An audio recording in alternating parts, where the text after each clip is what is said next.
सभी को नमस्कार। करियर फर्स्ट चैनल पर आप सब दोस्तों का स्वागत है। आज का डिक्टेशन लिखने के लिए तैयार रहें। अच्छा मैटर है, ध्यान से लिखें। Ready, start. प्रकृति में मानवीय हस्तक्षेप से बढ़ती प्राकृतिक आपदाओं की बारंबारता के कारण ही वर्तमान युग को आपदाओं का युग कहते हैं। हम आज आपदाओं के दौर में जी रहे हैं, जहां अप्रत्याशित रूप से कभी भी कोई भी प्राकृतिक आपदा घटित होती है तथा पल भर में सब तहस नहस कर देती है। सच तो यह है कि प्राकृतिक आपदाओं को आने से रोका जाना न तो इंसान के बस में है और न ही मशीनों के। ये आपदाएं चाहे कैसी भी हो, जिंदगी में गहरा दर्द छोड़ जाती हैं।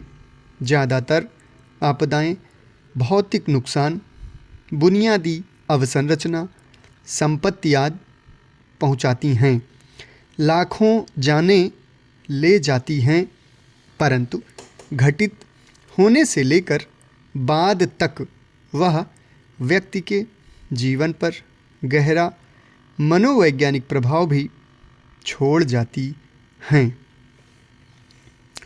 बात की जाए प्रचलित प्राकृतिक आपदाओं की, तो इसमें तूफान, बाढ़, सूखा, भूकंप, सुनामी, भूस्खलन, चक्रवात जैसी प्राकृतिक आपदाओं को शामिल किया जाता है, जो चंद मिनटों में मनुष्य की जीवन लीला को समाप्त कर संपत्ति को नष्ट कर देती है तथा अल्पकाल में देश की अर्थव्यवस्था को भी पंगु बना देती है।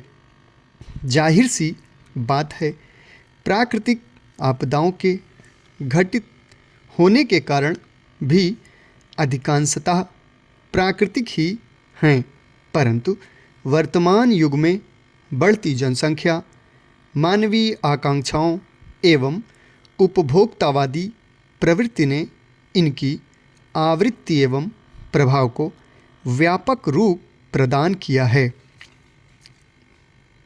व्यक्ति की महत्वाकांक्षी योजनाओं के कारण पेड़ों को काटने से धरती नंगी हुई। उसकी मिट्टी को बांधे रखने, वर्षा की तीक्ष्ण बूंदों से मिट्टी को बचाने, हवा को शुद्ध करने और वर्षा जल को सोखने की शक्ति क्षीण हुई है, जिसका परिणाम भूक्षरण, भूस्खलन, सूखा और मिट्टी के कटाव के रूप में सामने आया है।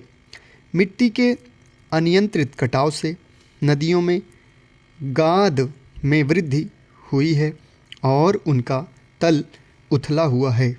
इससे नदियों की जल संचारण करने की क्षमता में कमी आई है, जिसका परिणाम विनाशकारी बाढ़ों के रूप में सामने आया है।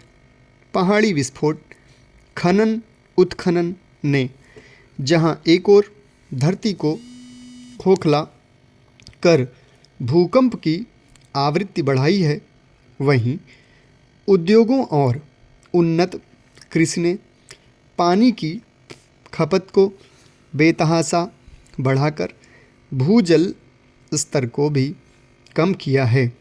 उद्योगों के विषैले अपशिष्टों तथा गंदी नालियों की निकासी ने नदियों को प्रदूषित कर उनकी शुद्धिकरण की आत्मशक्ति को क्षीण किया है। वही इनसे निकले विषैले धुएं ने वायु को प्रदूषित कर लोगों की सांसें छीनना आरंभ किया है।